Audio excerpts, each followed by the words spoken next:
Hello and welcome to this week's edition of This is Ibrox. My name's Scott Patterson and you're very welcome tonight. Joining us on the pod as usual, we're really pleased to be joined by Tommy McIntyre. Tommy, hello, good evening, how are you doing? Yeah, I'm great, thank you. Evening, gents. And we're joined as well tonight by Willie Boyd, 2 in a row, so good times for Willie. Indeed, it's great to be back on a couple of consecutive weeks. So tonight's edition of This is Ibrox is brought to you by our good friends at Triple H Mortgages, the one-stop shop for your mortgage and mortgage insurance requirements. Contact them today or whenever you get the chance to, 01453 887 179. You can also reach them via email, hello@triplehmortgages.com. They're available via all the usual places on the internet, triplehmortgages.com, and you can also contact them via Facebook, Triple H Mortgages. We should say, if you're looking to contact them and you mention This is Ibrox, feel free to throw in Scott, Willie or Tommy's name. They will be happy to offer you a free mortgage review and any protection review as you choose to discuss with them. Highly recommend giving these guys a shout. Please do it. So, another week passes and we started last week's podcast, Tommy, speaking about how the farce that was Dubai was causing risk of preventing the season from carrying on. Today's been another day, and it's almost trumped last week, hasn't it? It has, and you know, please be aware. I'm not laughing at COVID or the seriousness of contracting that disease or the pandemic or the people who have lost their lives, right? But you look across the city, and it is very much carry on COVID. Yeah. Over there, just when you think they cannot be less understanding of the current climate or of people's feelings, along comes a press conference or along comes a soundbite. They've tried their hand at ignoring it. They've tried their hand at making a full apology, and now they've went, do you know what? Throw open the barn doors and just start shooting indiscriminately at people walking by. I mean, I fully expect to see Neil Lennon in a bell tower throwing Celtic scarves at people and calling them out. It's, you know, we went from succulent lamb to succulent club in a really short space of time in Scottish football. So yeah, back with a bang, and it's actually out with that highly embarrassing for Scottish football and anybody associated with it. And the fact that we're still not seeing any real movement from the governing body is probably quite telling as well. Willie, I think we've all sort of heard the sound bites. I have to say, I'll never use air commas again. There's a real danger about the sort of narrative that I think has come from the Celtic manager today. No, absolutely. He's could potentially be putting people's lives at risk, in my opinion. You know, he's kind of playing down the whole track and trace system that they've got to keep people safe, and he's basically telling everybody, go do what you want, I don't understand it. I mean, I'm pretty sure there's people out there that would follow that advice. If I could just add one thing to that, sorry. Of course, mate. No. It's worth pointing out, this is what happens. I think this is what happens when any organisation, forget this football club, right, but I'm talking about a football club, are seen to be and allowed to be and helped to be above the laws of the game and above the governing body. If you live with that for so long, as you know, I think Celtic have been allowed to do, you know, and having a compliant governing body helping them, and then you get decisions like, you know, go away to Dubai and all that type of stuff, right? Whether they followed protocols or not, I can't comment on. This is Ibrox lawyer is under the desk here jabbing me in the side of the leg. So it's okay. But if you've got that for so long, it breeds a sense of entitlement and a sense of arrogance and, dare I say it, a sense of privilege, right? Maybe let's not stray into that particular area, right? But you get to that point where you think, we're above this and we'll just run roughshod over it. And then all of a sudden, you go too far. And then you start to get people saying, that was wrong, read the room, mea culpa, apologise. And you've got one of two options there. You can say, well, we pushed the barrier too far. Barrier in italics, obviously. Right? We don't want anybody sharking around about this. Or you say, no, double down, all of you are wrong, and we're the only ones that are right. Where do you think Neil Lennon and Celtic pitched their tent? Yeah, I mean, it's another week that passes, and Dubai is very much a a moment on everyone's lips, I think, just now, and you worry that that could carry on. It's a concern for me, certainly. So before we get into the football at the weekend, we obviously travelled to Fir Park on Sunday for a lunchtime kick-off. Before we get into that, Stephen Davis made his 300th appearance for the football club at the weekend. Made his debut back in February 2008 in the European tie at Panathinaikos. What I'm going to ask you gentlemen to do is name the starting 11 that evening at Ibrox. So as the session goes on tonight, as the pod continues, we'll come back to you, and by the time we finish, we will have that starting 11. I have it in front of me, so I know we'll definitely have it. If that helps you guys at all, which I'm sure it probably won't. Tommy, do you want to venture a guess just now? I think there's one that's quite obvious. Okay, I'll go and say Stephen Davis. Other than Stephen Davis, there's one that's quite obvious, Thomas. You did say obvious, so I'm going to put the darts at all. Yeah, right. I'm not a cerebral man, as people notice listening. But I will go for Alan McGregor. Spot on. So he was a goalkeeper that night. Yeah. And I'd be more surprised if you said he was playing in midfield or up front. He was playing up front. Part of a two up top. Willie, give us a guess. Quella, centre half, absolutely right. Well played, that man. So what we'll do is we'll come back to you, but we've got 3 out of the 11 because we already know that Davis was involved at some point. 300th appearance, Tommy. What a record for that guy to carry and continue, and he looks as fit as a fiddle still to this day. Absolutely, 300 for us. Played in the Premiership. And also setting records for Northern Ireland for international caps as well. So, legitimately played at the highest level. And, you see people who've played in the Premiership as well talking about Steven Gerrard's done it right, but if I put Steven Gerrard to one side for a second because he's the Rangers manager as well, you see people legitimately talking about coming up against, Southampton when Stephen Davis was there.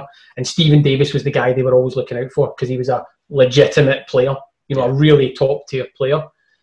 We're quite lucky to have him the first time in his prime. Really lucky to have him right now. And he still is capable of putting in really good performances as we've seen this season and driving, probably some internal conversations in the dressing room as well because he's been there and done it and won the stuff. Yeah. And that's invaluable. And that's probably one of the biggest keys or an additional big key to the success of the club right now, that we've got a guy who's been there and done it and he knows when just to say, listen, calm down, put the noise away. Yes, we're leading the title race and stuff like that. Yeah. Concentrate one game at a time. An absolute bona fide top player and somebody who'll be in the Rangers Hall of Fame and be remembered very fondly. I sincerely hope for people like that as well that he ends up with a league title winners medal come the end of this season. Indeed. Willie, we regularly speak about legends. I nearly done air commas there. I genuinely did. We genuinely talk about legends and how they achieve that status. I think Stephen Davis, taking into account everything he's done, it's certainly something you can use properly alongside Stephen Davis. He is a legend of the club. No, absolutely, and I think it's maybe something we'll appreciate once he's long gone out the door. He must be a right good person to learn off of as well for the young kids coming through at the academy. And he's handled himself off the park, I believe, relatively well. Never seems to get into trouble. He's just the ultimate professional, really, and he's craft. Steven Gerrard, very quick to always comment when we speak about Davis. He's always very smart to say that he's very low maintenance. He almost looks after himself. I'm a huge fan of Steven Davis. When he arrived at Ibrox back in 2008, the thing that really surprised me about him, he was a really good right midfielder without being a right winger. So he had that excellent ability to start on the right side of midfield, and he was playing as a right midfielder just ahead of right back, but without causing too much of a problem in an advanced role. He could narrow them in the centre of the park, and he became such an effective player just advancing from that right-hand side of the centre of the pitch. Great player. Absolutely. I think I recall, you guys will tell me if I'm wrong here, but we got him on loan from Fulham, and then if I remember correctly. And I think probably, certainly in my mind, the best thing I can say about that type of player is that you see guys who can dominate a midfield through pace and power, right? I'm not denigrating anybody, right?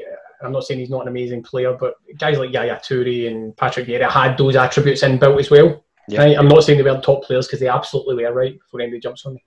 But Stephen Davis doesn't necessarily have tons of pace, and he's not got the physique of tons of power.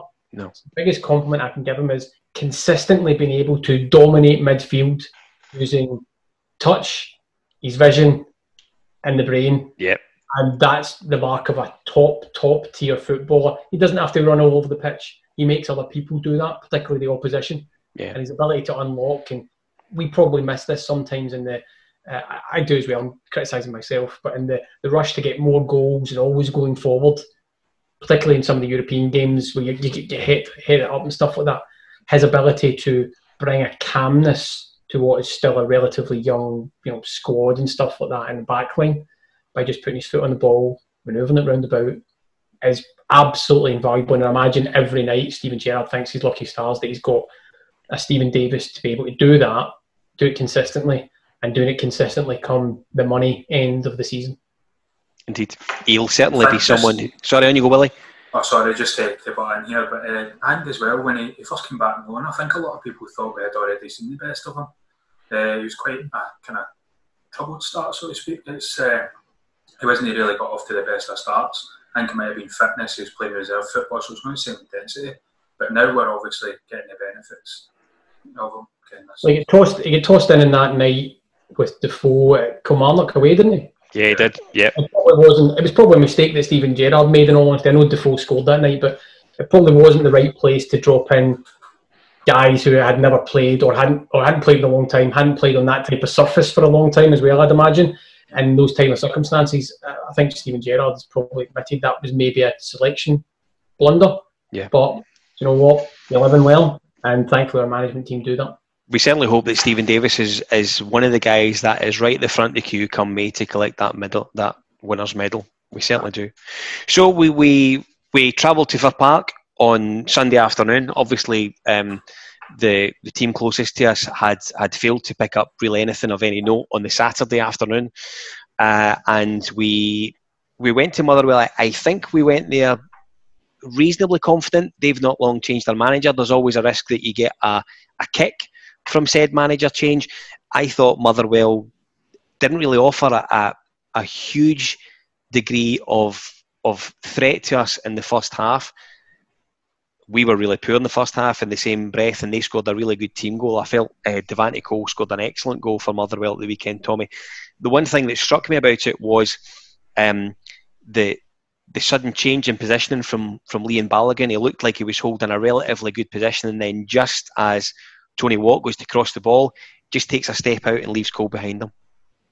It does. There's a lot to unpack there, and I'd probably say I'm of a slightly different opinion. Certainly in those first 15-20 minutes, I thought Motherwell were quite dangerous and opened us up a couple of times down the flanks and stuff like that. Maybe didn't carve out clear-cut chances, maybe to your point, but I thought they looked dangerous. It's that way you get an initial feeling from a game sometimes. I was like, this isn't going to be the stroll that I hoped. You know what I mean? I hoped to get 1 or 2 up at that point in time.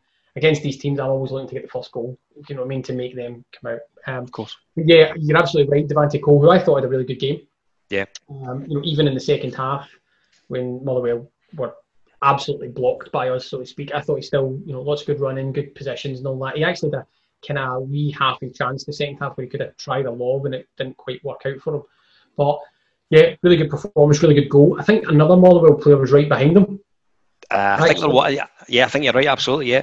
So if he doesn't tap it away, it's getting in it anyway, and I think behind that's Joe Aribo, in front of it's Balogun. Actually, and I'm not having a go at Leon Balogun here because we discussed him the other week when we were talking about Helander, Balogun, Goldson, and they're all good defenders. But when I actually was referencing the fact that sometimes I think Balogun switches off his positioning, that's exactly what I was talking about, because he did the exact same thing in the cup defeat against St Mirren, where he just seems to either get drawn at the ball or think that he knows what the striker's about to do, or the passing ball's going to do, and he moves his position. It's just unlucky a little bit as well, but yeah, it's a really good ball. As much as I hate to say it for Tony Watt, he puts it right in the stretch area, so to speak, and it's in. And then after that, I thought Rangers were, and Steven Gerrard said this, really ropey in that first half. The worrying thing seemed to be that maybe given what's happened to our nearest rivals who are chasing us, is probably a better way to say that. I quite like that. I might stick with that, because we always welcome that type of stuff. But maybe they just turned up with a little bit of complacency. Yeah. You know, and Steven Gerrard, not to wax too lyrical, I think mentioned that as well, that Aberdeen, in-game complacency when you go up 2 goals, and a man, and then starting the game with complacency. We are not that good to be able to do that. We need to work hard, and when we work hard and we let our talent shine through, then we can absolutely battle teams. Well, I think Tommy's absolutely right. Steven Gerrard was quite open and honest. I felt after the game when he said that last week at Pittodrie, he felt we really played well for 60 minutes and then stopped, if you like. And then at the weekend, he felt we never really started until minute 46. I don't think there's any doubt when they went in at half time, they got a bit of a good old fashioned roasting. Absolutely, I agree. Yeah, because it seemed to come out and dominate the ball a bit better, but you know, we still lacked in the, you know, try to create that chance, get a bit of magic. We still kind of lacked that a wee bit. We got the balls in the box a few times, but wasn't really too much a note, to be honest. Maybe was it? I think that might have been the first half, second half. Morelos' header. First half. Yeah, absolutely. Yeah, so you know, we didn't really get too much, but obviously the first time we got the ball in the box, like, you know, with a delivery, I felt we struggled to beat the first centre back most of the times when we were crossing. To be honest, I thought they dealt with it really easily as well. I thought they played, you know, well. Got to give a wee bit of credit there, I suppose. But yeah, obviously Barisic's ball in the box for Brighton. I was kind of waxing lyrical about the previous week against Motherwell. Yeah. Was it he scored 4 goals and everyone's came against Motherwell? It's some hatred he's got to the I'm glad you mentioned the cross by Barisic. I think this season, Tommy, there's been a huge focus on Tav, down to the fact that he's chipping in with goals left, right and centre. Maybe been a little quiet of late by his own admission. However, the delivery from Borna Barisic is exactly what you love to see, is it not? It is. Probably 2 things just quickly before that, because I do love a pun. Obviously, every time we come up against Motherwell, Cedric is saying they are getting it. Right, okay. I apologise for that one as well, actually. But more importantly to me, on a personal note, is to hear William Boyd say, not to wax lyrical, is the highlight of my. That's the highlight of my podcast. I'm delighted that phrase is stuck in the mind. I might just die off now, actually. But yeah, but no, you're absolutely right, and we've been very blessed this season that, you know, widening out your question somewhat in that, or starting with an arrow and then widening it out. But we've had James Tavernier just having the game of his life, season of his life, right? Setting the header, you know, not just on fire, but, you know, Agent Orange. Yep. Stop policy. That's how amazing it's been. Bonner's been actually equally as good, but just in a slightly lower key level. Yeah. Right? But he's, you know, personally, if it came down to it, I think the best delivery actually comes from Bonner. I think it's a better cross of the ball than Tav. Yeah. But Tav's got a better motor and gets into better positions in the final third. Certainly better goal scoring positions. That's not really Borna Barisic's job. But I think Barisic's a better deliverer of the ball, right? Comments in the comment section and all that. But we've been blessed that both of them have stepped up, as has all of our squad at different points in time. Cedric didn't come off the bench, unlocking a defence. I totally agree with William. And I was a wee bit frustrated. I thought Cedric might have started that game, and the way the game panned out, it didn't suit Morelos or anything like that. As soon as it came on, we didn't do anything different. I know it was a slightly deeper cross from Borna, but we weren't doing anything different. It was still crossing in the box, but Itten's there to take one immediately. Good firm header down into the ground, keeper no chance. Yep. The only thing that was slightly frustrating for me when I talk about, just to wrap that up, where every player stepping up, and it's not a criticism because he's done us a great turn, is I thought that last minute moment from Jermaine Defoe was rattling the back of the net. I really did. I just expected it, as everybody does, because it's Jermaine Defoe and he's just the goal machine, you know. But I just thought, and I think it did take a wee deflection away, so it takes it into the keeper's arms. But yeah, to go back to your point, because I'm going a little bit longer there, but yeah, we've been very very blessed that both of them have stepped up. And Tavernier has been a wee bit quieter, but that's still, you know, light years ahead of any other fullback in the league. And Bonner's, it's a gold standard kind of delivery, but that's his norm. That's the thing. Incredible. I'm glad you brought up the Jermaine Defoe chance right at the death. We spoke last week about how Morelos showed that wonderful glimpse of skill to put us one up at Pittodrie with letting the ball run across him and then fire it back in the direction it came. The touch from Jermaine Defoe to take it out the sky and just create a little bit of space for him was absolutely incredible. And it's another glimpse, William, of just how good we are to have a professional like Jermaine Defoe at the club. I mean, think of a guy, take the young lad Mabudi, for example, who's watching that. The things that he must be learning from Jermaine Defoe just now at the training centre must be incredible. Yeah, absolutely. And you know, probably and Morelos are learning from it as well, even though they're further ahead in their careers. But yeah, it's a sublime touch, and you know, I was the same as Tommy. I thought it was in. You know, you're just used to the ball hitting the back of the net when Defoe's in that sort of position. But I mean, maybe that's a bit of kind of sharpness. He's not played in, what was it, five or six games. Yeah. So maybe just that wee bit of sharpness had went away where he could have found the top corner or whatever. But you know, it'll hopefully be a good point. That's for sure.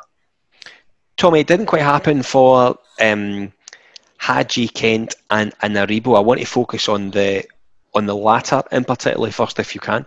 I felt he played really well at Aberdeen, and then just couldn't get into that gallop, if you like, in Motherwell on Sunday. I agree on all of that. Played really well at Motherwell, switched off for the goal as well, Mike. And that's not to say this is a witch hunt against Joe Aribo, but you know, he did switch off for it.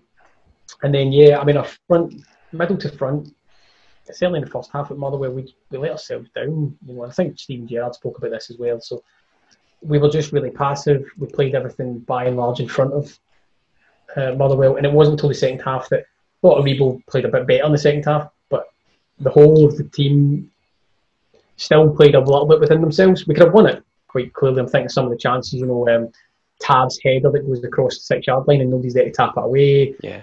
Aribo's chance in the box where he absolutely skies it, and you're thinking, can't think of a better player who's got a cultured boot who's just going to sweep that in the top of the net. You know, worst case scenario, come off a defender. I don't expect it to go into Rose Ed and hit a steward, you know what I mean, or a pigeon. And they might be the same things when it comes to Motherwell. I don't know. But and there was also Defoe's chance we spoke about, Itten's goal and stuff like that. We did pressure them in the second half. We could have won it. Well, it might have been a bit unfair for Motherwell actually on the first half showing, to be brutally honest, right? I would have taken it though. Let's be brutally honest. But yeah, it just didn't work for him. Certainly in that first half, he wasn't getting in the right positions. He didn't seem to be able to go through the gears, as maybe you're alluding to there, is that, you know, he's got a really good way of opening the space. And it wasn't until the second half we saw him coming slightly to the right-hand side, and he was dropping that shoulder and doing what he does best, which is working his way into the box and stuff like that. We just started really sluggish, and I would say it took us the best part of 55 minutes to get really going. Willie, we heard after the game that... I'm just going to say, at least William got what I was doing there. It nearly went over my head, to be fair, and it just clicked eventually, but better late than never. So we heard after the game how Motherwell were actually good enough to contact the club on the run-up to the game to say their ground, their pitch was a bit of a mess, which was right.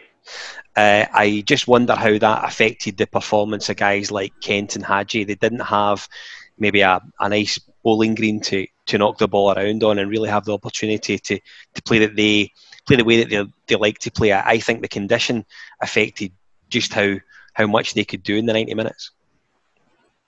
No, absolutely. It's always a difficult one, especially when you're watching it. It doesn't look very good in the eye. I think I noticed a couple of bubbles. I didn't know that Motherwell had contacted me. That was news to me there, Scott. But it was a bit of a mess. But you know, I'd prefer to play in grass and watch my team playing in grass and take all these bobbles and stuff rather than that kind of slow astroturf, the horrific astroturf, to be honest.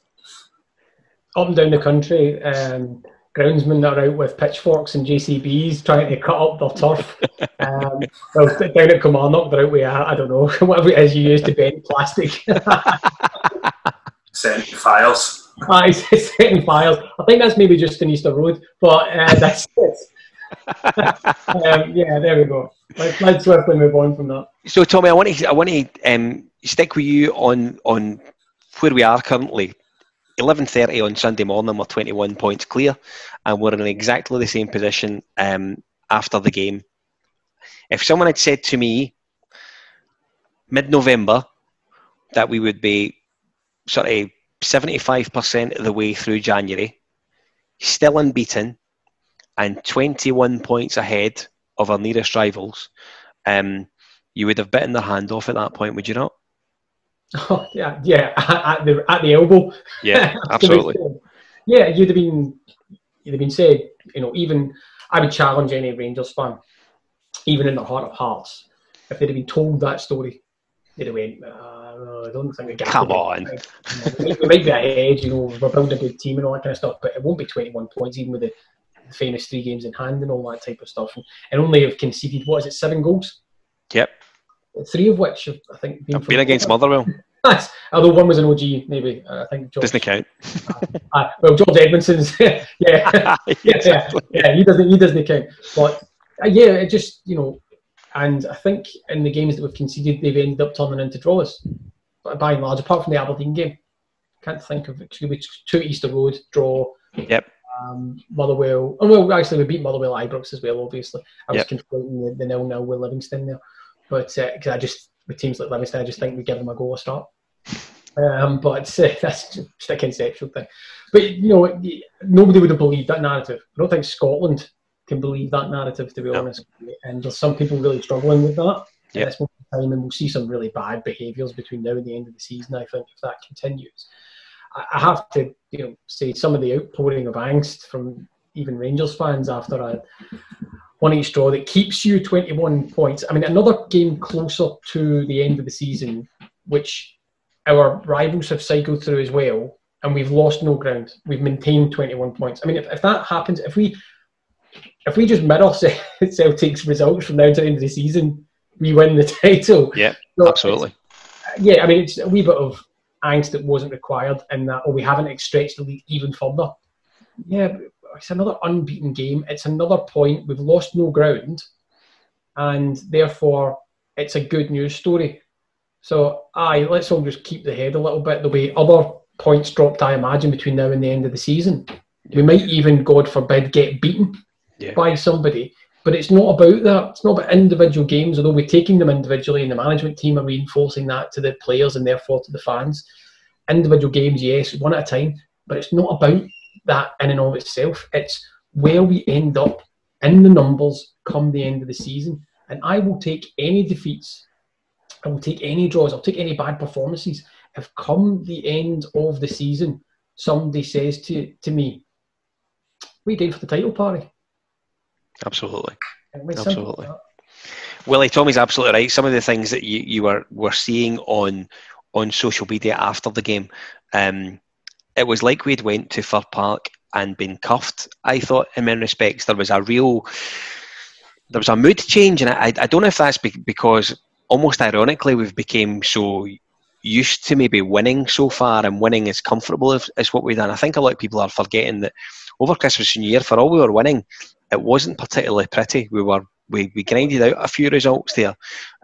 However, there was an outpouring of disappointment, I think it's safe to say, Willie, after the game on Sunday afternoon.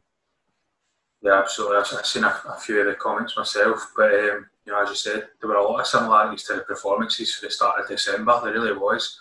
But we've got through it all. Do you know what I mean? We're still unbeaten, so a lot to be positive. Put the positives out there. Absolutely, we need to just kind of keep it going, as Tommy's saying. Mirror Celtic's results, and everything will be fine. Sorry, my apologies. Didn't mean to interrupt you there, William. But I was just going to say, if you play that out in an extended version, right? If somebody was to have said, you will go to Pittodrie, you'll go to Fir Park, and Celtic will come to Ibrox, and you'll end up with 7 points.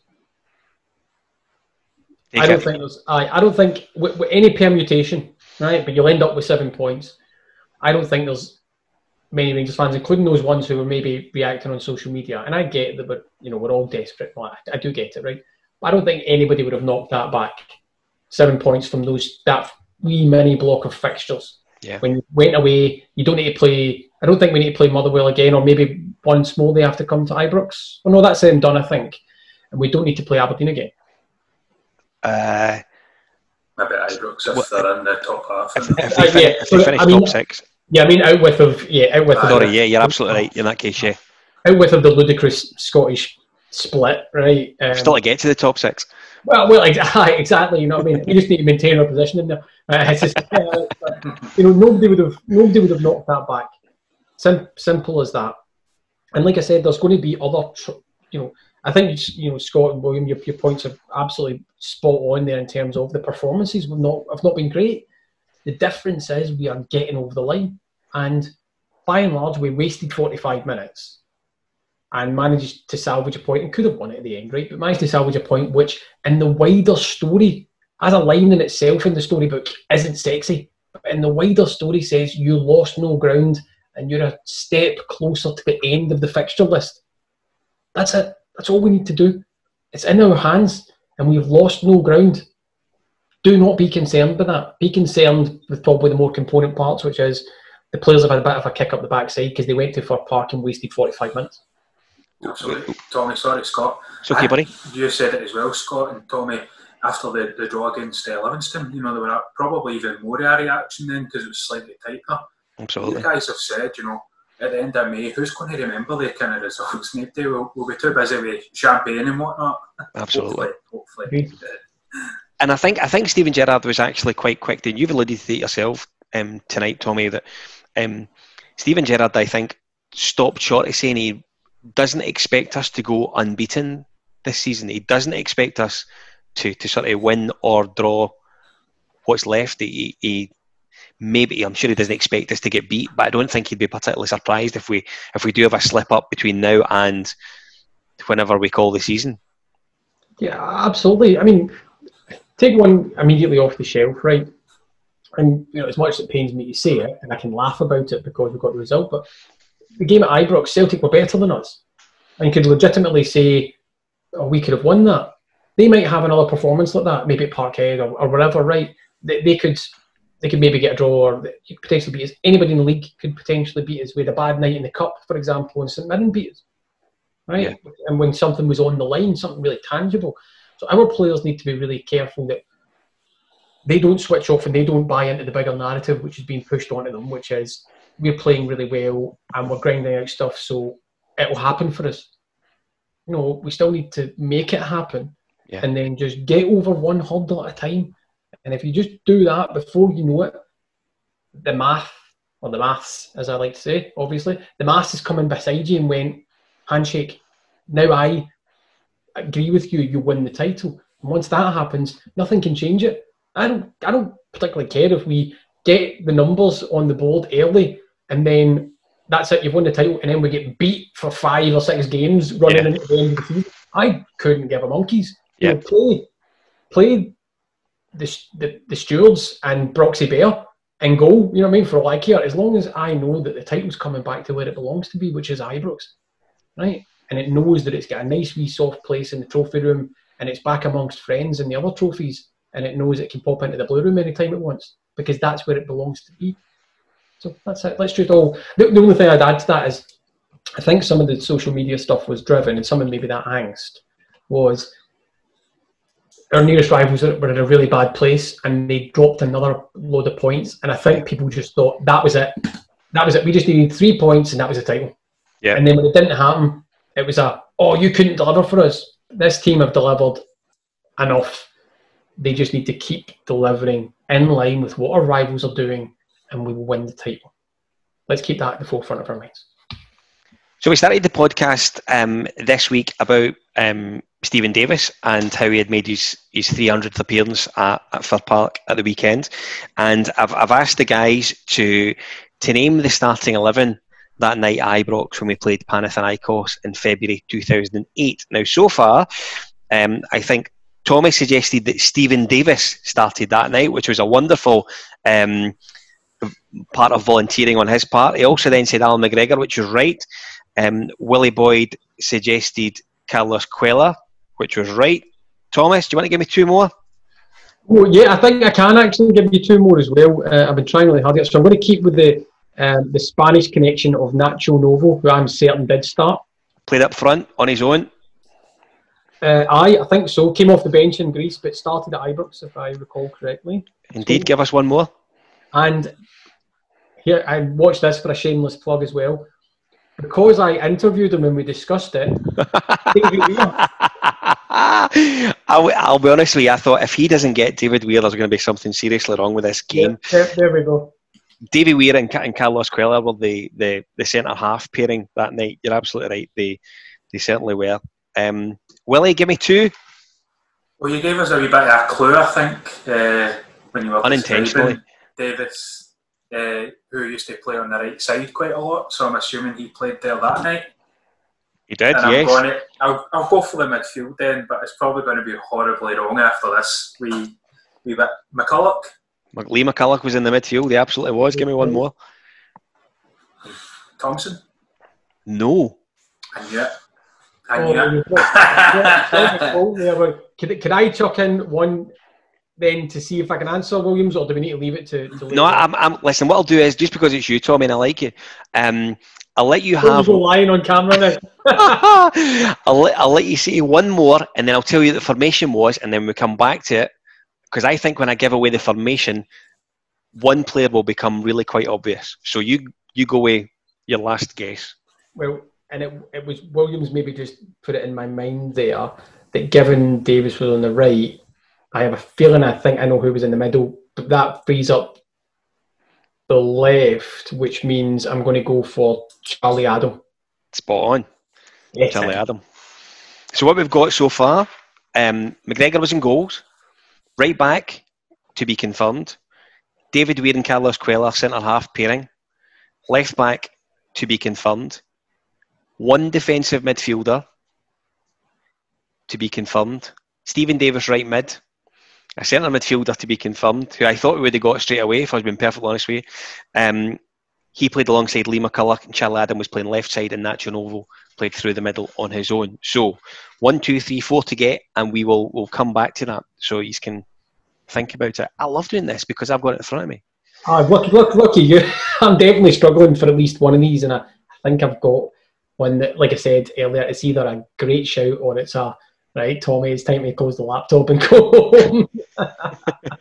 Willie, so I want to come to you now about the importance of Rangers not having midweek games to have sort of focused on the last couple of weeks. I spoke to a former Rangers captain last week, and I asked him how important he thought it was for Rangers to be just basically playing this Saturday, Monday to Friday at the training centre, and playing again the following weekend without a game in the middle. It gives the coaching staff and Steven Gerrard the option and the opportunity to work in tactics, and gives him the chance to work with the players absolutely full time without having to worry about rest time, etc. for a Europa League game or perhaps a midweek league game. I wonder how important you think that's been for the team recently.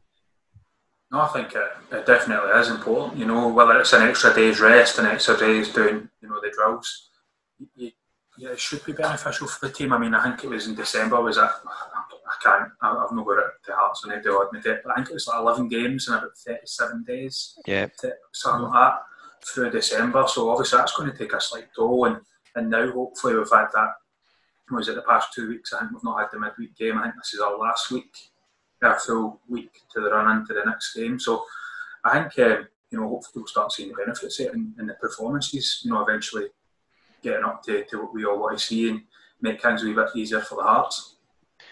Tommy, Barry Ferguson was really quick to comment about how important it was for Rangers to be involved in European football. But I think he was very aware of there not being a game in that sort of window between weekend to weekend, and the importance of just allowing the team to just continue to churn out game after game in the league at what is a critical part of the season. Absolutely, and I think Steven Gerrard kind of mentioned some of that as well, in terms of, we've had a by all accounts, the players go through a really, really tough pre-season, and then it's all about maintaining that loading all the way through and getting to what is essentially, it's not a winter shutdown, but the game's slacking off. Yeah. And so therefore, as you and William were alluding to, being able to do slightly more than just rest and recover, which is essentially what December's all about. Yeah, absolutely. Just win, recover, win, right? Now there's a bit of, but you can change some of the training during the week, maybe have a couple of days off sometimes, which these players by and large deserve, and then come back to it, looking on the horizon, further forward as we cycle towards the upcoming Royal Antwerp games. My main concern there is about travelling in a pandemic situation, even though it's a short haul flight and it's probably one of the better draws we could have gotten, both from a football and the logistics perspective. Yeah. Being that's fraught with danger, and like I said, my overriding concern is nothing happening to the team bubble and anybody having to self-isolate that isn't self-inflicted. Yeah. But yeah, the slowdown, shall we say, or the slacking off in the fixtures for the players to rest and recover is absolutely key. All three of us have referenced since we came back in December, there's been not a tailing off in performances, but we've not been as dynamite as we were at the start of the season. Some of that's to do with teams setting up in a particular way against us now as well, and understanding some of the ways that we play. And some of the individual players inside that system, what they're going to do. And some of our players not being in top form, guys like Ryan Kent and stuff like that. But some of that must also be to do with physical and mental tiredness. Yeah. The only one problem I would say within just to bookend that, capstone or whatever, within all that, because it's really important and it's really, formative to be able to progress your league challenge and stuff like that, is with the downtime and not doing that rest, recover, play, straight away, not having a chance to think, the players get more of an ability to make a mistake when it comes to the pandemic protocols. Yep. So on top of that, and two, more of a chance to read and interpret things that fans and the media are saying about a title challenge and maybe get ahead of themselves. I'm certain, in fact, I know that the club are very keen on those two issues, and they're on top of the protocols and reinforcing them almost daily. And they're also very, very keen to make sure that players don't get switched on to, this title's in the bag. I think, so those are the two main additional things that I'd probably think about in terms of the downtime. But it is a requirement. The players need it. So, Willie, we're back at Ibrox this weekend, and we welcome John Hughes back to Ibrox. He brings his Ross County side to try and put a spanner in the works. I wonder if there is an opportunity for Ryan Jack to be involved at some point this weekend. Yeah, I think Gerald mentioned that as well. I think he's back in training this week, so we probably will see him. I think, as we've kind of touched on in the previous game, I think Aribo's found it quite tough in the midfield recently. So I think we could see maybe Jack coming in there and shoring up the defence, and hopefully we stop giving these silly goals away that we seem to be kind of creating a wee bit of habit with. So hopefully, we find him in there. But just talking about that game, I think we're going to see a Ross County side full of fire. I mean, I think John Hughes seems like the type of guy that could lift a lot of morale anywhere he goes, to be honest with you. And I think most of these sides play relatively good football. So, I mean, I don't think we're going to see a team fully defend, maybe like Motherwell did. No. So I think we'll maybe see a team come in and try and play. Agreed. Tommy, I'm a huge fan of John Hughes. I love his passion that he has for the game. I love the way that he speaks about the game. I love his honesty about the game and his players. There's some very funny interviews from his time at Wraith Rovers. If you haven't seen them, I recommend you jump onto YouTube or wherever you look at your interviews and go on and have a look. He is comedy gold. He genuinely is. But there's no doubt that he'll be a serious contender. He'll set up his team to cause us problems as much as they possibly can at the weekend. Definitely, putting his club affiliations to one side. Yeah, I quite like John Hughes as well. And there was a good interview actually, I think, after the first win that he got as Ross County manager, where he was talking about, I'm turning the phone off and not telling the wife, and we're jumping back in the bus and having a few beers on the way up the road, which is quite funny. He's quite an open guy that way. Yeah, he's basically going, personal troubles as well and all that. So it's always good to see people like that bounce back, no matter who they support or anything like that type of thing, right? It's human beings. But yeah, he certainly got a reaction out of that group of Ross County players that Stuart Kettlewell was unfortunately not getting. And that'll hurt Stuart Kettlewell because he's a big Ross County man at heart. But they'll be drilled. I think William's absolutely right. They'll come out and they'll try and get something. They'll have watched the way that Motherwell set up at the weekend as well, and try and get in behind us, force our fullbacks or exploit the space in there and stuff like that. And it does seem to be the same goal that we seem to concede time and time again, this ball across the box, unfortunately.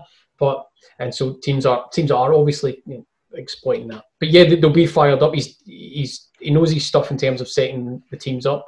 They've already had much better performances, and they're picking up points and stuff like that. So I expect a tougher game than I would have maybe have thought previously. But that said, at Ibrox, particularly if we come and have a goal, I can think of no better game for Rangers to get a reaction from the Motherwell one. And I'd be willing to bet some money on the fact that they certainly don't start the game as badly as they did at Fir Park. Indeed. Willie, do you think we'll see it end from the start on Saturday? I'd like to see him, to be honest. He's a player I'm really fond of, to be honest. He's the type of striker I love to see. He gives absolutely everything. I think, obviously, he is a bit raw and stuff, but I think that'll come in time, and the more experience he gets playing in our league. And I mean, he's got great kind of competition there, so that's going to push him on, develop him. But I would probably give him the start, to be honest, because I think they've got a couple of big defenders. Can't mind their names right enough, but I think they're quite aggressive, attacking in the air, and that's one of Etton's strong points as well. So make a good battle up there. I have to say the boy Jakoviti, who plays centre half for them, is quite a danger at centre half. So I'll go first for my prediction for the weekend. I think we'll win 3-0 on Saturday. William. Just that result they had against Aberdeen is kind of, it's gave you the fear. It's probably a bit of a freak result, but just talking about it a wee minute, I noticed they had Stephen Kelly on the bench, and I wonder if that's maybe the exact same team he'll set up against us with. Yeah, absolutely, good shout. And that's probably the reason he's been put with the team. But I think it might be an off-type game. I'll go 2-0. 2-0. Thomas? 4-1 Rangers, and I will say that I don't think, in terms of the starting lineup, and I'm going round the houses just to make this pun again, I don't think that Cedric will be getting the nod to start. I make no apologies for that one, to be honest with you. Absolutely. You never fail to disappoint, Mr. McIntyre. Yes, I'm a man of mediocrity, what can I say? So we've been running with the starting 11 for Stephen Davis's first game for Rangers, February 2008, Panathinaikos. I'll run through who we have so far. My learned friends have come up with a goalkeeper, which was Alan McGregor. The two centre-halves, who were David Weir and Carlos Cuellar. We have got 3 of the 4 in midfield, who were Stephen Davis, Lee McCulloch and Charlie Adam, and Nat Gionovo started up front in his own. We have one more midfielder to get, a defensive midfielder, and both fullbacks. So, I'm going to go to first Willie Boyd. Right, I think you might have thrown a wee curveball in here with the Charlie Adam shout. Would he play in the left? I think so. So, would Ferguson have been in the middle? There's your man. So, yes. Great shout, that man. Yes. Barry Ferguson played, so your midfield, or your advanced 4 of the midfield, with Barry Ferguson, Stephen Davis, Lee McCulloch and Charlie Adam. Thomas, any one of the fullbacks or your defensive midfielder, please? I'm going to go for the defensive midfielder. This is the one that I was talking about. It's either an amazing shout. You'll get this. Or I'm wrong. Well, I was trying to think, weirdly enough, it shows you that I'm not confident in it, which is why I'm filling the time here. I'm trying to decide which one I'm going to go for. There's 2 names in my mind. You can only pick one, Thomas. I'm only giving you one guess. That's fine. There was two names in my mind in terms of there was 2 defensive-minded midfielders, I think, particularly in that squad. Yep. And I'm going to go for one of them because I think if it turns out to be right, it's an amazing answer. I'm certainly was in this squad. Andy Faye. Oh, it's a great guess. As Roy Walker would say, it's not right. Was he in the team at all? No. Was he? Oh, I mean, was he even on the bench? Because I'm not sure of, because I've only got the starting 11. I've been a wee bit lazy in my research, to be perfectly honest with you. I've only got the starting 11. That's a shambles, by the way. That was a great shout, I thought, Tommy, because I thought I had known who it might be. I think it might be that one then, if you're thinking the same, because there was only two it could be. So, Willie, you've got so you know who the defensive midfielder is then, by the way you're speaking. Well, no pressure, but I think it's him, Danny. There's the man. Well played, that man. Good shout, him, Danny. So, 2 fullbacks to pick from. Sorry, 2 fullbacks to get. I do apologise. Right back and left back. Thomas, go for it. Anyone will do. Certainly, I've got this one. And we probably should have made sure that he was number 7 on the list. Big Sasa. Sasa Papac played at left back. You're absolutely right. What a legend.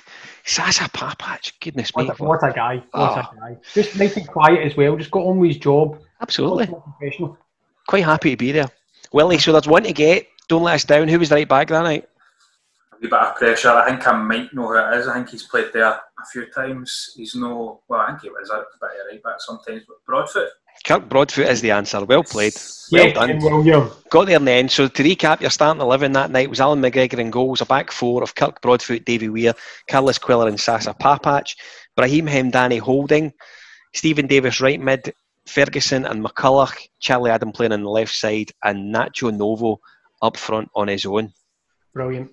Stephen Davis's first game for Rangers. February 2008, isn't that incredible? Can I just say as well, and William, you feel free to jump in, but forget the listeners for a second. I am definitely of the opinion that this should be a recurring feature because I really enjoyed that. 100%. So who wants to have a go next week? So who wants to pick the quick? Do you just want? I'm quite happy to continue to pick it and completely take the pressure off me. I'm easy, guys. When you go, it's fine. Host question. You should. Yes. I'm going to read out I'm going to embarrass myself and read out my team that I had written down. So I had McGregor. Do it. Broadfoot, Queller, Weir, Papac, Hemdani. Then I had McCulloch, Thompson, Davis, and Wilde. I went with, but I was throwing between him and Naismith. Yep. And the strikers, I went for Darshville and Kuzan as my 2 possible chances. I totally forgot about Novo. All guys that were there or thereabouts at the time, though. To be fair, it's a good guess. To be fair, I'm not going to slate you. I had Kuzan and Naismith down in there. If anybody wants to laugh at me, right, I did have a total brain freeze moment, right? And at one point, I did score it out in my defence, right? But at one point, I wrote, as one of the centre backs, Julian Rodriguez. I have no idea why. I have zero idea why. If you saw me, if you heard a noise, it was me going through the paper. Clunk, clunk, clunk, clunk. For some reason, 2004 sticking out for me for that guy, innit? Goodness me. About then, eh? No. He looked like he should be able to head a ball. Yep. And he wasn't able to. He looked a sturdy big defender, didn't he? And he was absolute dross. He looked absolutely solid. Who was the other guy that came from France? Julien Farfan? Jose Pierre Fan. Jose Pierre Fan, thank you. And he was pretty substandard as well. So before I let you guys go, I should say all of our content, as you'd expect, is across at our website, www.thiscybrox.co.uk. All the previous interviews that we've done, and indeed all the previous pods. We've also got some excellent blogs on there from our writers, Ross Kilvington and Richard Keir, who will be giving us some new stuff as the time goes on. I should just to reiterate who the podcast is brought to you tonight. It's our good friends at Triple H Mortgages, the one-stop shop for your mortgage and mortgage insurance needs. You can contact them at your earliest convenience. 01453 887 179. You can get them on the email hello@triplehmortgages.com. Tommy, thank you for joining me tonight. I've thoroughly enjoyed it. Well done. Yeah, it was a very good podcast. I just got to say, William, I don't know about you, right, but just when Scott was doing that wee bit at the end there, the sponsor, can you imagine getting a voicemail off him? It's quite sinister. Actually, hi, I'm going to call on you at your earliest convenience through your open window. It's rather sinister. Your letterbox. I'm inside the wardrobe. Goodness me. You should never slag, without sounding like a previous host, you should never slag off the host. Willie, thank you for joining us tonight. Always good to have you on for a second on a row. I assume we're going to have your presence, your company again next week, yeah? All being well in the house with the kids going down for a sleep. I should be here next week. And I'm just wondering what a prize is for getting that question right. We'll need to try and think up something. We'll speak to the editor. Adam should be able to fix you out with a pen. Yeah, because I could do with replacing this pink one that I have. You've wore it out, writing down Amdy Fire a half a dozen times. It's buggered the pen. I was convinced that Amdy Fire was going to be the big, sexy answer. I thought I was right. And actually, just after while we were talking, I checked. He was on the bench. He was on the bench alongside Christian Daly. Christian Daly. You said that while you were off camera, didn't you? Off camera, I said Christian Daly. No one's seen it. Big, doesn't count.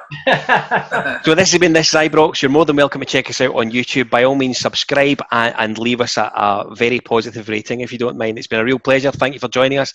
Good luck to Rangers on Saturday against Ross County. Thanks for watching. Bye-bye.